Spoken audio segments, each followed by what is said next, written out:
부활절 아침 우리 주시는 말씀 보겠습니다. 신약 성경 누가복음 24장입니다.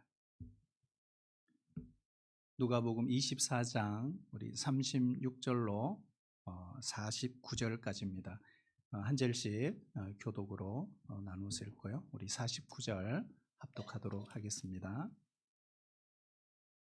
36절입니다. 이 말을 할 때에 예수께서 친히 그들 가운데 서서 이르시되 너희에게 평강이 있을지어다 하시니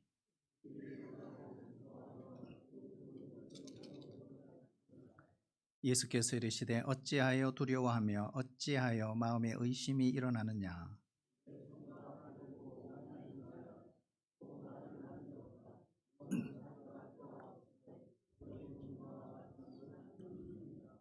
이 말씀을 하시고 손과 발을 보이시니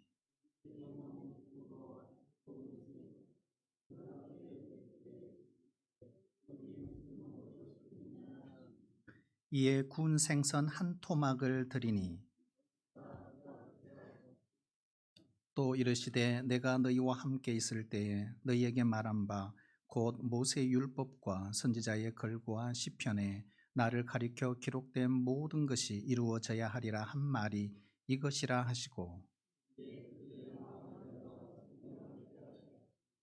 또 이르시되 이같이 그리스도가 고난을 받고 제3일에 죽은 자 가운데서 살아날 것과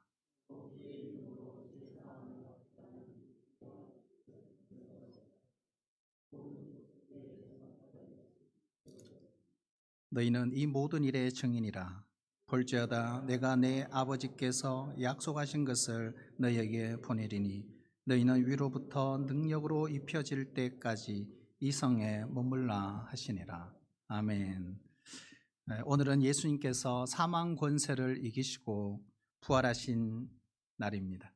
사실 부활이 없었다면 기독교는 존재할 수 없었을 것입니다.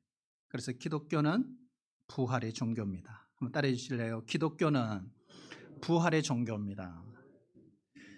부활의 종교란 뜻이 뭘까요? 무덤이 아니라는 거예요. 심판이 아니고 멸망이 아니고 절망이 아니고 죽음이 아니라 생명이요 부활이요 영생이요 구원이란 말입니다. 바로 이날은 이 세상의 모든 어두움, 모든 어려움, 실패, 좌절 그리고 사망의 권세를 이기시고 예수님께만 있는 이 부활의 권능이 나타난 아침입니다. 그래서 이 부활을 통해 이 우주에 하나님은 살아계시고 하나님이 이 우주와 역사를 다스리고 계심을 보여주시는 날, 그날이 바로 부활의 날입니다. 두 종류의 사람이 있습니다. 진리를 지키고 알리고 그대로 살기로 노력하는 사람이 있는가 하면 또 한 사람은 진리를 파괴하고 왜곡시키고 헐뜯고 덮으려고 하는 사람이 있습니다. 진리를 말하고 지키는 것도 노력이 필요하지만 진리를 부인하고 흔들고 거짓말하는 것에도 재주가 있어야 합니다. 2019년 미국에서 유명한 영화 제작사라고 하는 한 사람, 제작사에 운영하는 한 사람이 예수님과 그의 가족들의 무덤을 발견했다고 했어요. 그리고 그 무덤 안에 바로 그들의 유골이 있다고 해서 이 사실을 다큐멘터리 영화로 제작했다는 보도가 나왔습니다. 기독교 2000년 동안 지키고 전하고 믿었던 예수 부활의 이 진리를 파괴하고 부정하고 영화까지 만들었겠지만 영화 한편으로 바로 이 부활의 진리는 결코 덮을 수가 없는 것입니다. 만약 그걸 덮으려고 하는 시도 자체가 어쩌면 망상일 수 있습니다. 그러한 사람이 만든 그 작품을 보고 환호하고 박수로 갈채를 보내는 사람이 있다면 똑같은 사람이 아닐 수가 없습니다. 두 종류의 사람이 있습니다. 비록 내 차량은 아니지만 남의 차량이지만 물로 깨끗이 씻어주고 닦아주고 왁스칠을 해주고 광택을 내어주고 엔진을 청소하고 밸런스를 맞추어주고 점검해주는 사람이 있습니다. 그런가 하면 어떤 사람은 송곳으로 타이어를 뚫고 펑크를 내기도 하고 날카로운 것으로 홈집을 자동차에 내기는 사람, 문을 따서 오디오를 훔쳐가고 아예 차 주인에게 물어보지도 않고 허락 없이 끌고 가는 사람이 있습니다. 후자는 결코 좋은 사람이 아닙니다. 좋은 말을 하고 좋은 일을 생각하고 좋은 일을 하는 사람이 좋은 사람입니다. 그보다 더 좋은 사람이 누구일까요? 바로 다시 사신 예수, 부활의 주님을 믿고 그 사랑을 전하고 그 사랑대로 살아가는 사람들입니다. 바로 굿뉴스, 복된 소식, 좋은 소식을 전하는 사람들입니다. 오늘 부활 아침 우리 복음서와 누가복음 24장 중심으로 해서 부활의 확실성, 부활의 증거, 그리고 부활의 증인들을 만나볼 것입니다. 예수님은 다시 살아나셨습니다. 우리는 그 부활의 증인이 되어야 할 것입니다. 자, 그렇다면 성경 안에 부활의 증인들 등장하는 것들을 한번 찾아보면 첫 번째 따라올까요? 천사. 천사들이 부활의 증인인 것입니다.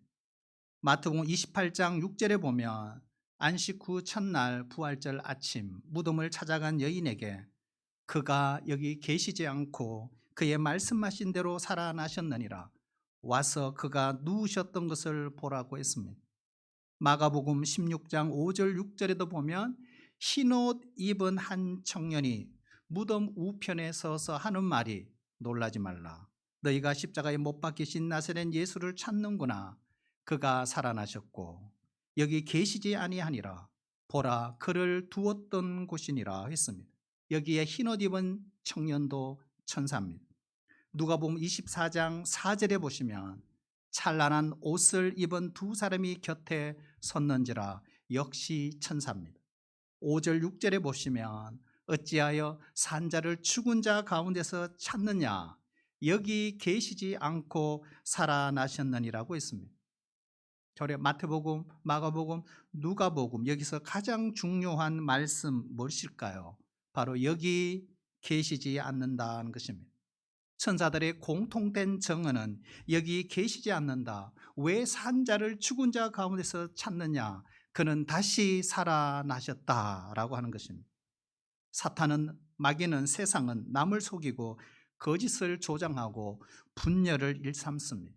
하지만 천사는 거짓말을 못합니다. 사람을 속이지 않습니다. 예수의 부활을 천사들이 정언한 것입니다. 두 번째 따를까요? 여인들. 자, 여인들이 예수님의 부활을 정언했습니다. 평소에 예수님을 섬기고 따르고 정이 묻어 있던 사랑하는 여인들, 그러니까 예수님의 어머니를 포함해서 이 여인들이 한 무리들이 이런 새벽 예수님의 무덤을 찾아갔습니다. 그리고 다시 살아나셨다고 하는 천사를 통해 소식을 듣습니다. 다시 살아나신 예수님을 바로 그곳에서 만나서 부활을 그들은 확인했습니다.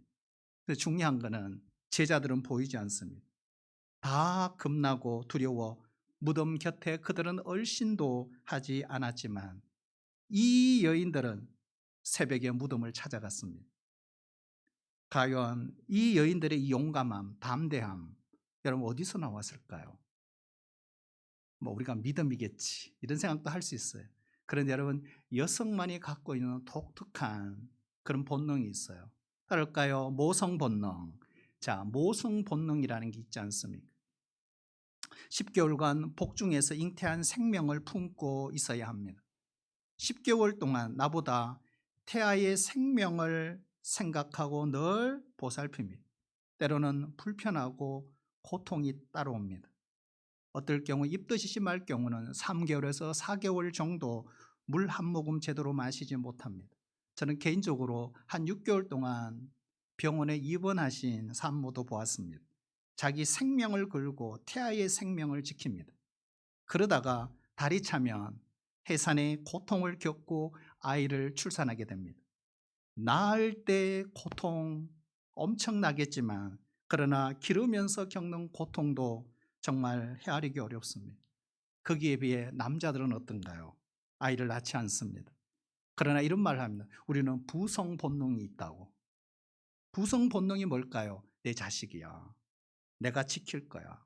내가 부지런히 돈 벌어서 처자식 먹여 살려야지. 그러려면 하루라도 열심히 일하고 돈 벌어야지 하는 이런 생각, 이게 바로 부성 본능입니다. 온종일 집 밖에 있습니다. 저 경우도 그랬던 것 같아요.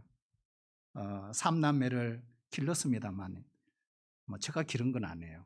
삼남매를 길렀지만 때로는 목사라는 이유로, 목회한다는 이유로 아이들 교육이나 신앙에 별 관심을 기울이지 못했습니다. 열심히 공부해라. 너 왜 그러니? 왜 공부하니?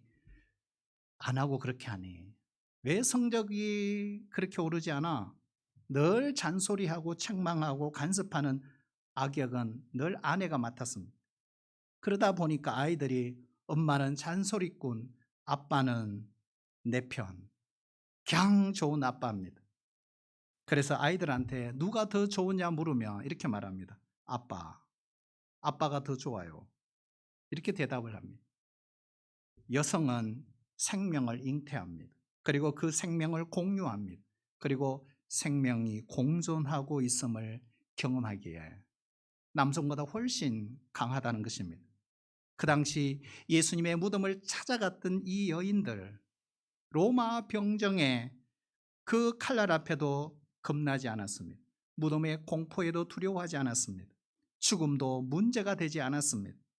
그녀들은 죽음의 그 그늘이 짙게 드리운 예루살렘을 지나 시내로 들어와 제자 공동체에 와서 이렇게 말했어요. 예수는 다시 살아나셨습니다. 우리가 만났습니다. 여인들의 정언인 것. 자, 세 번째 따라올까요? 제자들. 자, 제자들이 예수님의 부활을 정언했습니다. 우리 사구복음서의 기자인 마태, 마가, 누가, 요한이 예수님의 부활을 정언합니다. 우리 읽어보시면 알 수가 있습니다. 어쩌면 이것은 당시에 목숨을 건 모험일 수 있습니다. 예를 하나 들면 베드로의 정언을 볼까요? 사도행전 2장 32절에 보면 이 예수를 하나님이 살리신지라 우리가 다 이 일의 증인이로다. 오순절 설교입니다. 사도행전 3장 15절에 보면 생명의 주를 죽였도다. 그러나 하나님이 죽은 자 가운데서 살리셨으니 우리가 이 일의 증인이라. 바로 베드로와 요한이 성전에 올라가면서 날 때부터 일어나지 못한 안전병기를 일으키고 솔로몬 행각에 수많이 모인 그 사람들 앞에서 하셨던 성전 설교입니다. 원래 성전 설교는 예수님이 하신 거예요. 그리고 아무나 할 수 있는 설교가 아닙니다. 그러나 이제는 제자들이 예수님처럼 이 설교를 하고 있었던 것입니다. 베드로전서 1장 3절 우리 같이 한번 읽어볼까요? 시작. 예수 그리스도를 죽은 자 가운데서 부활하게 하심으로 말미암아 우리를 거듭나게 하사 산 소망이 있게 하시며 아멘. 산 소망. 자, 여러분 바울도 예를 들어볼까요? 바울도 이걸 정언하고 있어요. 사도행전 13장 30절 말씀에 보면 하나님이 죽은 자 가운데서 그를 살리신지라. 할렐루야. 1차 선교 여행 비시디아 안디옥 회당 설교, 역사 설교였어요. 그 역사 설교 가운데 이 메시지를 선포한 것입니다. 로마서 6장 1절에도 보면 이는 그리스도께서 죽은 자 가운데서 살아나셨음에 다시 죽지 아니하시고 사망이 다시 그를 주장하지 못할 줄을 알미로라 하고 있어요. 로마서 10장 9절에는 하나님께서 그를 죽은 자 가운데서 살리신 것을 내 마음에 믿으면 구원을 받으리라 그랬어요. 사도 바울의 이런 부활의 정언에 대한 꽃이 어디서 피는가? 고린도전서 15장입니다. 고린도전서 15장은 부활장입니다. 그래서 15장 4절에 보면 성경대로 사흘 만에 살아나서 우리가 교독했죠. 5절에서 8절까지 보면 게바에게 12제자에게 그리고 500여 형제에게 예수님의 동생 야고보에게 맨 나중에 나에게도 보이셨다라고 있어요. 15장 14절에 보면 부활이 없으면 너희가 믿는 그 모든 믿음이 헛것이라고 했어요. 그리고 결론의 58절 그러므로 견고하여 흔들리지 말며 항상 주의 일에 더욱 힘쓰는 자들이 되라고 했습니다. 여러분 이런 바울의 부활신앙 어디서 생겼을까요? 어디서요? 바로 다메섹으로 가는 길에 부활하신 주님을 만났기 때문에 가능한 것입니다. 베드로도 그렇고 바울의 정언도 그렇습니다. 누구에게 들은 것이 아니에요. 누구에게 배운 것이 아니에요. 그들은 직접 부활의 주님을 만난 산 증인들이었던 것입니다. 우리가 하나 더 보면 예수님이 자신의 부활을 증언하셨어요. 가장 확실한 거죠. 마태복음 28장 10절에 보면 부활하신 예수님께서 여인들에게 이렇게 말해요. 무서워하지 말라. 가서 내 형제들에게 갈릴리로 가라 하라. 거기서 나를 보리라. 여러 차례 직접 나타나셔서 자신을 보여주시면서 정언했습니다.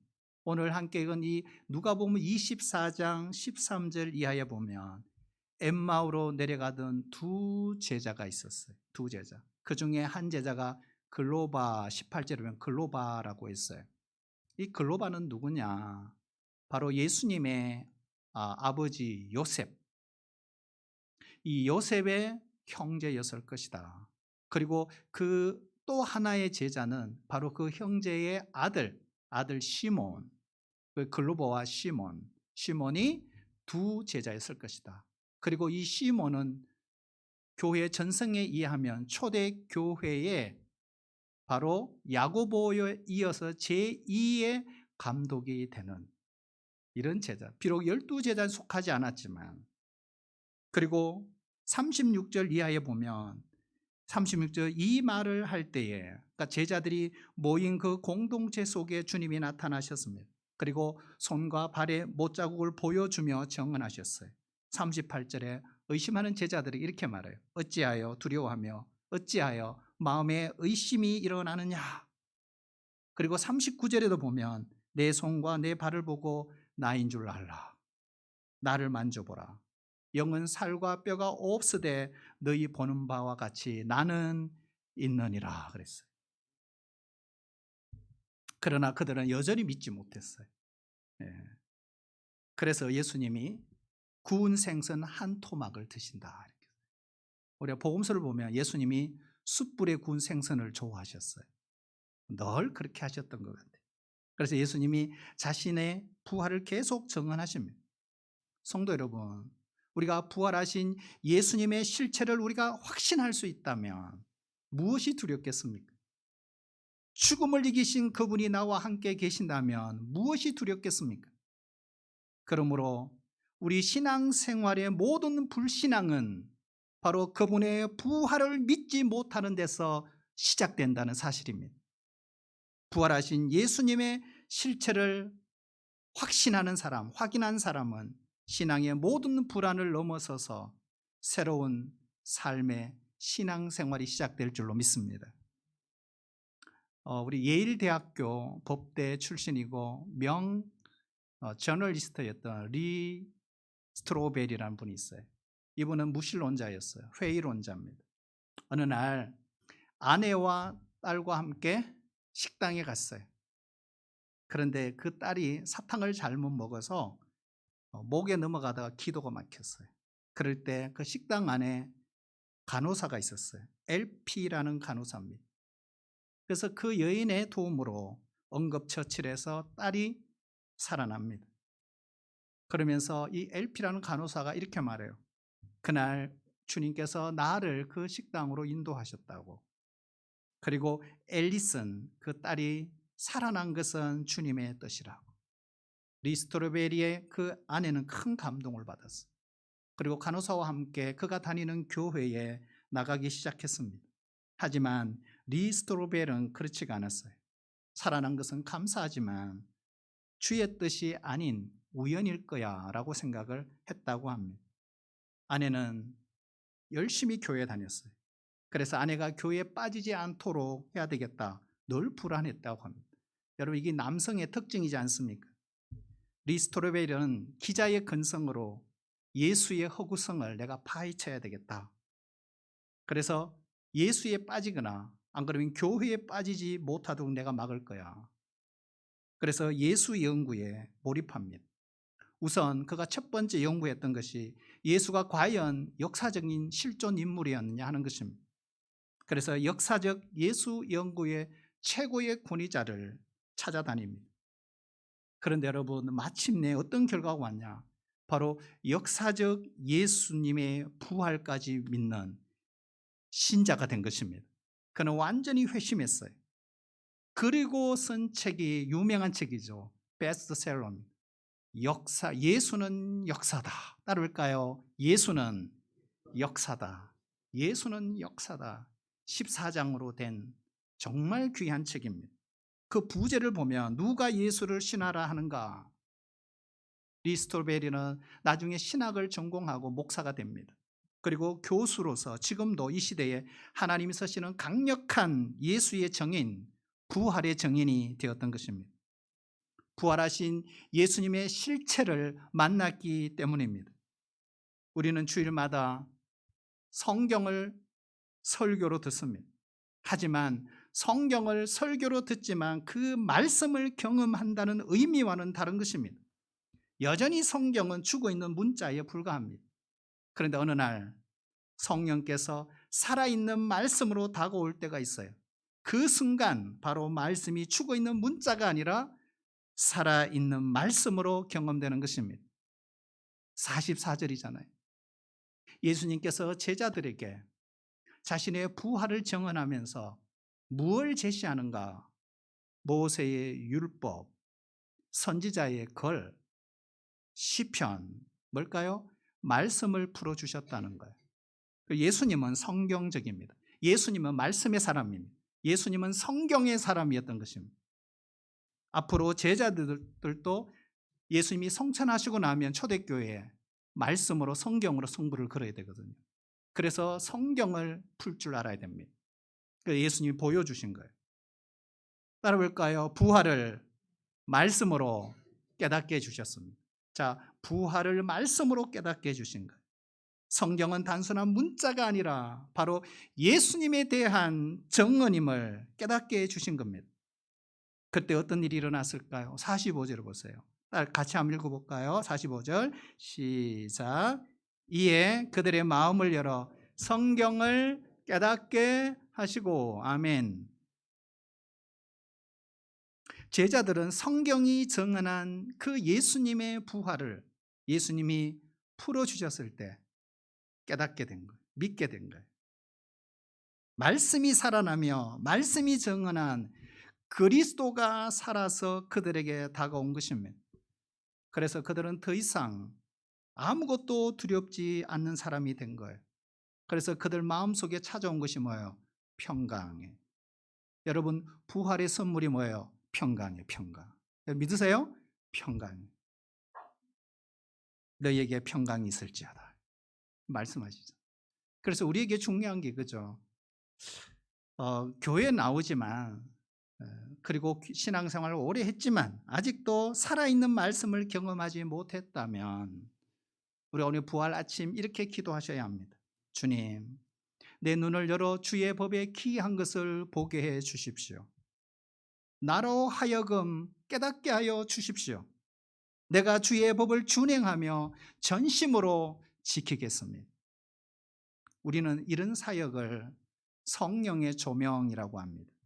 그러니까 성령의 이 조명을 경험한 사람들은 누구나 이구동성으로 히브리서 4장 12절 말씀에 공감할 수밖에 없습니다.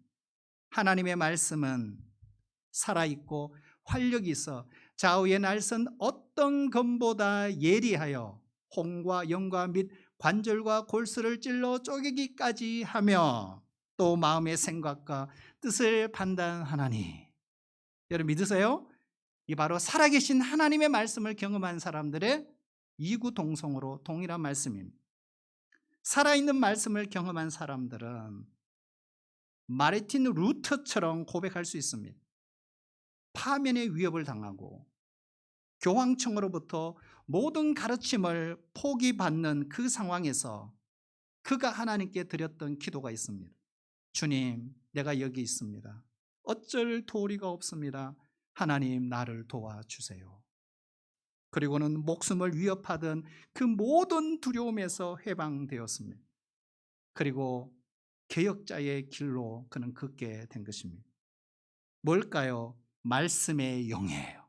여러분, 이 시간 우리에게 말씀의 영이 우리에게 임하시기를 축복합니다. 우리도 말씀의 사람이 되어야 합니다. 성경의 사람이 되어야 합니다. 그래야 두려움을 넘어 믿음의 사람으로 살아갈 수 있습니다. 예수님의 정언보다 더 확실한 정언이 있겠습니까? 그래서 다른 복음서를 보면 계속해서 예수님은 이 부활을 믿게 하기 위해, 정언하기 위해서 계속 말씀하세요. 어느 날 요한복음 20장에 보면 의심 많은 도마에게 찾아갑니다. 도마야, 네 손가락으로 한번 넣어보라. 확인해보라. 그리고 믿음 없는 자가 되지 말고 믿는 자가 되라. 너는 본고로 믿느냐? 보지 않고 믿는 자가 더 복되도다. 그렇게 했어요.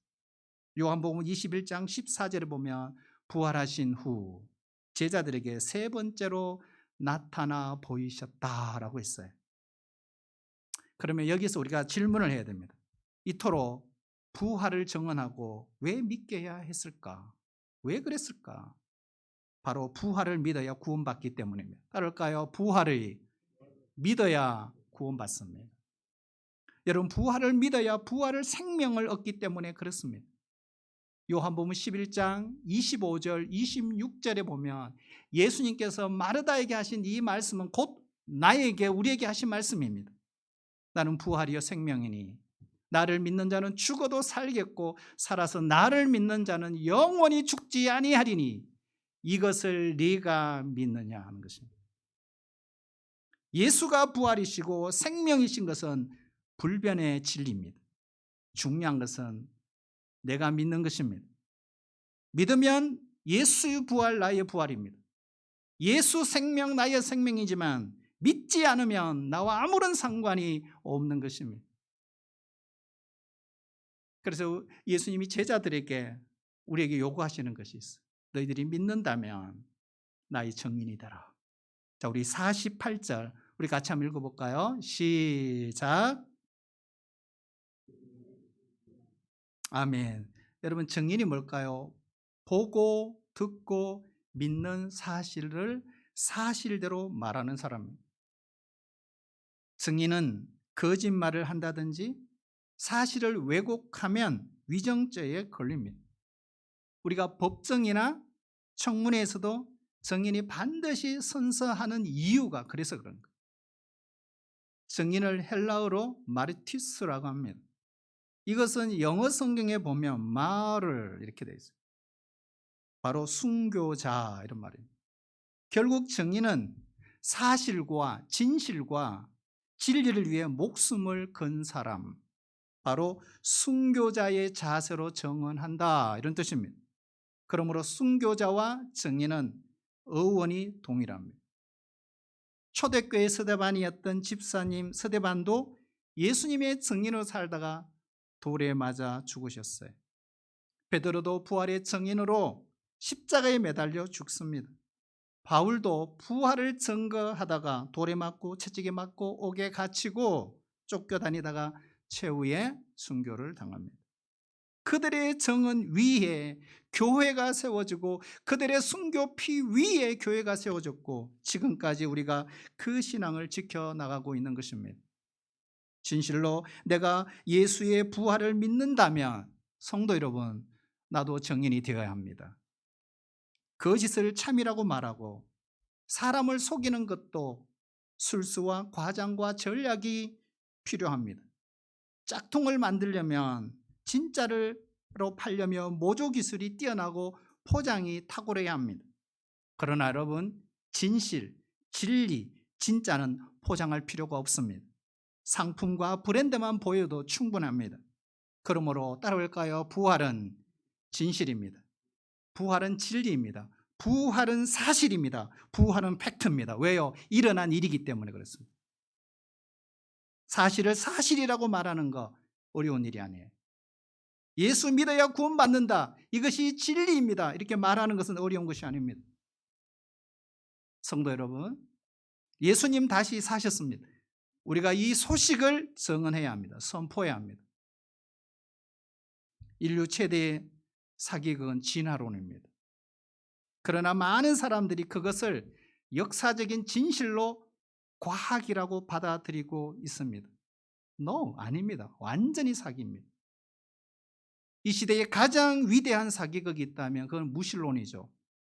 하나님이 없다고 믿는 거예요. 그러나 그것은 사실이 아닙니다.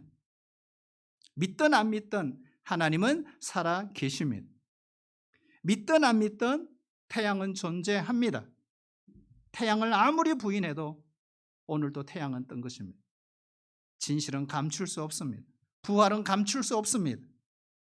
성령을 받은 신자 속에 살아계신 주님, 그분은 오늘도 역사하십니다. 부활의 능력이 오늘도 믿는 자에게 나타나는 것입니다. 여러분, 예수의 우리는 증인들입니다. 우리를 위해 다시 살아나셨다고 말할 수 있어야 됩니다. 예수만이 구원이요, 예수만이 소망이요, 예수만이 능력이라고, 예수 믿는 것이 복이라고, 예수님은 창조주요, 그리스도요, 그분이 하나님이시라고. 만일 신자가 예수님의 부활을 증언하지 못한다면 그는 신자가 죄송하지만 아닙니다. 예수님은 나를 위해 죽으셨습니다. 나를 위해 다시 살아나셨습니다. 예수님은 나를 완전히 고쳤습니다. 나를 새롭게 하셨습니다. 새로운 가정, 새로운 나라, 새로운 교회, 새로운 역사를 그분이 만드셨습니다. 그날이 바로 부활절 아침입니다. 우리 같이 기도하겠습니다. 하나님 아버지, 주님이 부활하셔서 오늘 여기 계심을 믿습니다. 평강이 있을지어다 두려워하지 말라, 나는 부활하였다. 이 부활의 소식을 우리도 뛰어나가 전하는 증인으로 살아내게 하여 주옵소서. 예수님의 이름으로 기도하옵나이다. 아멘.